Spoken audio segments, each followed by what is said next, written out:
అందులో రామ్ చరణ్ గారి కొత్త లుక్, డ్యాన్సింగ్ స్టైలు ఇవన్నీ చాలా బాగున్నాయి బ్రదర్. అంటే రామ్ చరణ్ గారిని ఒక కొత్త యాంగిల్లో ప్రేక్షకులకి చూపించాలన్న ఉద్దేశం ఇవన్నీ చాలా బాగా నచ్చింది.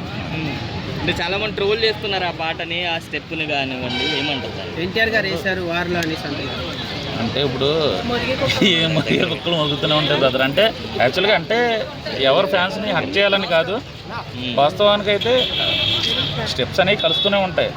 యాక్చువల్గా ఇప్పుడు పళ్ళు కాసే చెట్టుకి రాళ్ళ దెబ్బలు అన్నట్టు కంపల్సరీగా ఇండస్ట్రీ పడుతుంది అన్న మూమెంట్లో కంపల్సరీగా ఏదో చేయాలి, మనం ఏదో చేయాలి, ఏదో చెందాలి, ఏదో ట్రోల్ చేయాలని చెప్పి అయితే అంటూ ఉంటుంది.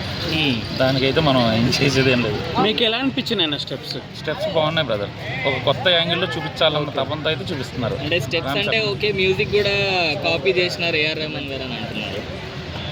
మ్యూజిక్ అంటే బ్రదర్ ఇప్పుడు ఇప్పుడున్న సాంగ్స్లో తెలుగు ఇండస్ట్రీలో కొన్ని వేల సాంగ్స్ ఉన్నాయి, కొన్ని లక్షల్లో సాంగ్స్ ఉన్నాయి. ఎక్కడో కలుస్తూ ఉంటాయి, తప్పదు. ఇప్పుడు కొత్తది తీసుకొని వచ్చేసి కొత్తది పెట్టాలంటే అవ్వదు కదా.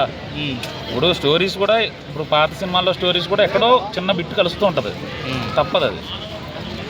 సో పెద్ద 24 hours అన్ని రికార్డులు బ్రేక్ చేసింది ఆ సాంగ్. పుష్ప రికార్డ్స్ కూడా బ్రేక్ చేసింది. చాలా బాగుంది బ్రదర్.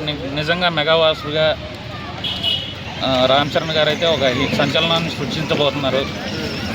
నెక్స్ట్ మెగా వారసులు కూడా రాబోతున్నారు. మంచి బంపర్ హిట్ పడుతుందని చెప్పి మేము ఎక్స్పెక్ట్ చేస్తున్నాం. ఈ సినిమా పుష్ప రికార్డ్ని బ్రేక్ చేసే ఛాన్స్ ఉన్నాడు, ఎందుకంటే 100% బ్రదర్, 100%. కలెక్షన్స్ పరంగా ఆడి వరకు వెళ్తుందంటారా? కలెక్షన్స్ పరంగా ఉంటుంది బ్రదర్. ప్రేక్షకులు కూడా ఆదరిస్తారు. అన్ని హీరోస్ సంబంధించిన ప్రేక్షకులు కూడా ఆదరిస్తారు.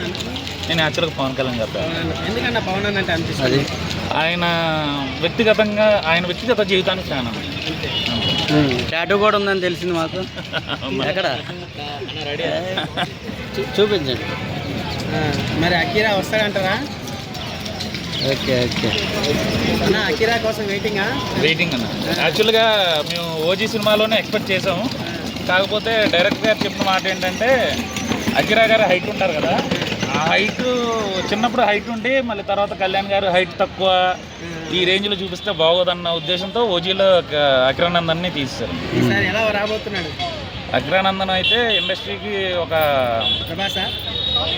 విధిలో రాబోతున్నారన్న. అంటే హీరోగా రావాలనుకుంటున్నారా, రాజకీయ నాయకులుగా పరిచయం అవ్వాలనుకుంటున్నారా? నా రాజకీయాలు చేయడానికి అయితే తండ్రిగా పవన్ కళ్యాణ్ గారు ఉన్నారు. హీరోగా అయితే ఎక్స్పెక్ట్ చేస్తున్నాం అన్న. Thank you.